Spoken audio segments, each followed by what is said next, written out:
pasti akan pernah terjatuh di dalam perbuatan maksiat. Sekuat apa dia jaga dirinya supaya nggak maksiat, pasti akan jatuh. Setinggi apapun kedekatannya dengan Allah, ma'rifatnya kepada Allah, karena dia bukan nabi, pasti akan jatuh. Yang punya stempel sertifikat yang tidak akan pernah tersentuh maksiat, sadar atau tidak sadar, ya hanya para nabi dan para rasul. Yang selain itu akan ada masa dia akan ditakdirkan untuk melakukan maksiat.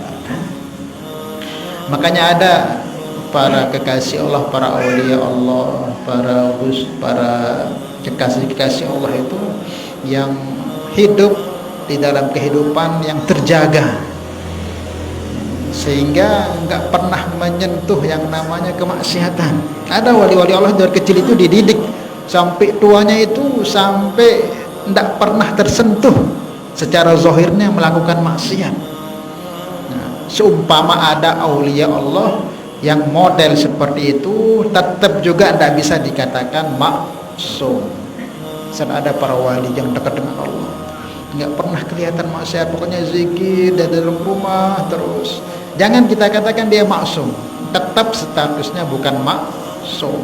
Nah, kalau seumpama ada aulia, orang-orang yang dekat dengan Allah itu diberi sebutan dengan sebutan mahfuz, dia dijaga oleh Allah Subhanahu wa ta'ala. Tetapi ada saatnya dia akan melakukan maksiat jika ditakdirkan oleh Allah. Kalau para nabi itu memang ditakdirkan gak akan melakukan maksiat, karena sifatnya itu langsung ditetapkan oleh Allah maksum. Nah, selain daripada para nabi, sesoleh apapun dia, setinggi apapun tingkat ketakwaannya kepada Allah, akan tetap terjerumus, terjatuh di dalam maksiat. Cuman jangan pernah kita samakan maksiat kita dengan para wali-wali Allah tersebut. Paham ya? Nah, jangan kita samakan berarti wali itu maksiat. Bisa saja wali Allah itu maksiat, karena beliau itu bukan nabi. Al-Imam Junaid Al-Baghdadi, beliau pernah ditanya, ayaznil arifun, apakah para wali Allah itu bisa tidak dia melakukan maksiat? Namanya wali ini kan orang yang 24 jam hatinya ingat Allah. Bisa enggak para wali itu maksiat kepada Allah, yang mereka itu hatinya ini tidak pernah putus dengan Allah? Ada para wali itu mungkin zahirnya dia kumpul sama kita, tapi hatinya nggak pernah putus koneknya dengan Allah. Bisa enggak dia itu maksiat kepada Allah, para wali itu? Apa dijawabnya oleh Imam Junaid? Wa kana amrullahi qadran maqdura. Kalau sudah ditakdirkan oleh Allah, dia melakukan maksiat. Kalau sudah ditakdirkan oleh Allah, walaupun dia wali, dia akan melakukan maksiat. Kenapa? Karena dia bukan nabi. Paham ya?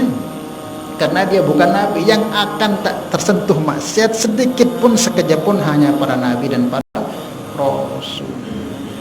Cuman jangan kita samakan maksiat kita dengan para wali-wali Allah itu. Kalau wali Allah itu maksiatnya apa? Makanya disebutkan dalam Ihya itu oleh Imam Ghazali, hasanatul abrar sayyiatul muqarrabin. Hasanatul abrar, kebaikan yang dibuat oleh orang-orang yang ahli kebaikan, orang-orang yang tingkatan murid itu, yang akan menuju kepada wasil, itu orang-orang yang sudah dekat, ingin dekat dengan Allah lebih daripada orang umum kayak kita biasanya. Itu kalau mereka berbuat baik itu, kan tingkatan hamba Allah ini ada 3. Ada yang sudah wasilin, yang sudah sampai kepada Allah.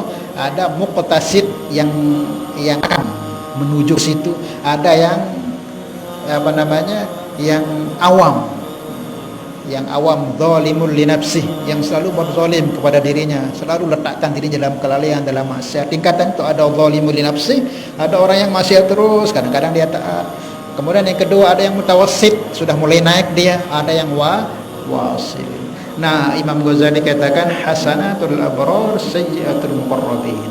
Hasanah, kebaikan yang dibuat oleh orang-orang mutawassit ini, orang-orang yang abrar, yang ahli kebaikan ini, di pandangan orang-orang yang muqarrabin, yang dekat dengan Allah, para wasilin, itu maksiat. Paham deh? Maksiat.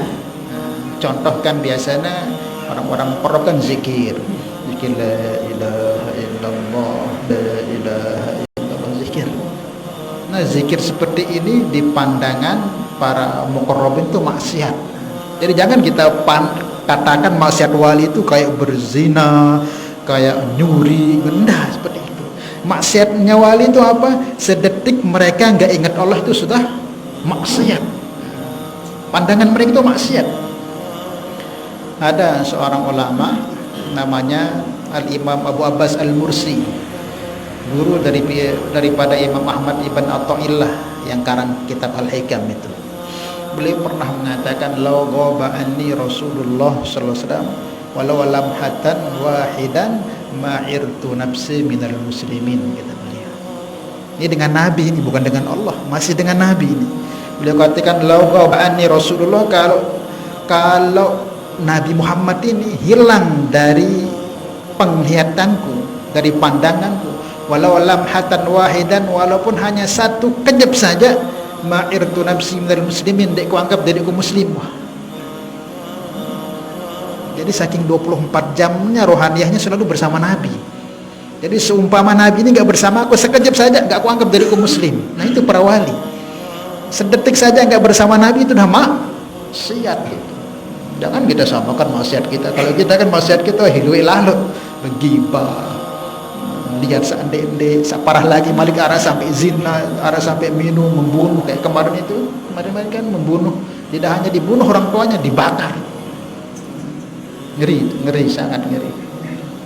Nah itu, karena ada juga seorang ulama, Syekh Abdul Khalid Sayyidul Asyikin, beliau mengatakan, "Lau hujiba anni Allah tarbata ain," kalau sampai Allah ini terhijab dari pandanganku sekejap mata, lahakamtu nafsi birriddatin, aku anggap diriku ini murtad sudah.